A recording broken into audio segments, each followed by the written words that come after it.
बुरा जो देखन मैं चला, बुरा न मिलिया कोय, जो दिल खोजा आपना, खुद से बुरा न कोय।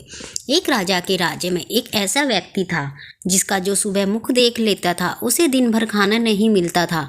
राज्य के लोग राजा के पास आते और कहते कि महाराज, उस आदमी को फांसी दे दो, क्योंकि वह हमारी आंखों के सामने आ जाता है और हमें पूरा दिन भूखा रहना पड़ता है। सब लोग उसे मनहूस मानने लगे थे। राजा ने कहा, मैं ऐसे आदमी को देखना चाहता हूँ, उसे मेरे दरबार में बुलाया जाए। जब उस आदमी को यह खबर मिली तो वह मन ही मन बहुत खुश हुआ कि आज मैं पहली बार अपने राजा को देखूंगा।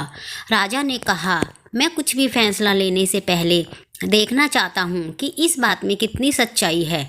उस आदमी को राजा के पास लाया गया। वह आदमी राजा को देखकर बहुत ही प्रसन्न हुआ और उसे महल से उसी वक्त निकाल दिया गया। लेकिन व्यवस्था ऐसी हुई कि राजा को पूरा दिन भूखा रहना पड़ा, जिस वजह से राजा बहुत ही गुस्से में हो गया और उस आदमी को उसी वक्त बुलाया गया और उसे फांसी की सज़ा सुनाई गई। जब उसने कारण पूछा तो उससे बताया गया कि तुम मनहूस हो, तुम्हारा जो मुंह जो कोई सुबह सुबह देख लेता है उसे पूरा दिन खाना नहीं मिलता, इसलिए तुम्हें फांसी की सज़ा दी जा रही है। उसे फांसी देने से पहले उससे आखिरी इच्छा पूछी गई। उसने राजा से मिलने की इच्छा जाहिर की। राजा उसके पास आया और बोला, बताओ तुम क्या चाहते हो।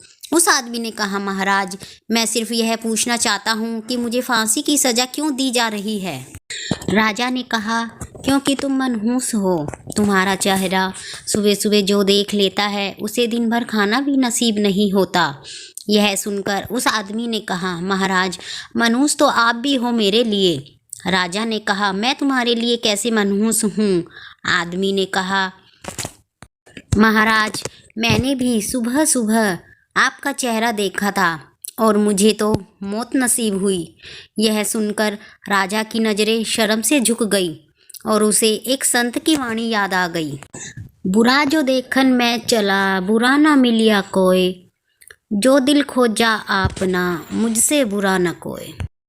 इस कहानी से हमें सीख मिलती है कि हमें दूसरों को बुरा मानने से पहले एक बार खुद को भी जान लेना चाहिए कि हम कैसे हैं। अगर आपको ये कहानी पसंद आई है तो मुझे कमेंट करके ज़रूर बताना और एक लाइक करना। और अगर आप ऐसी ही और कहानियाँ देखना चाहते हो तो मेरे चैनल को सब्सक्राइब करना।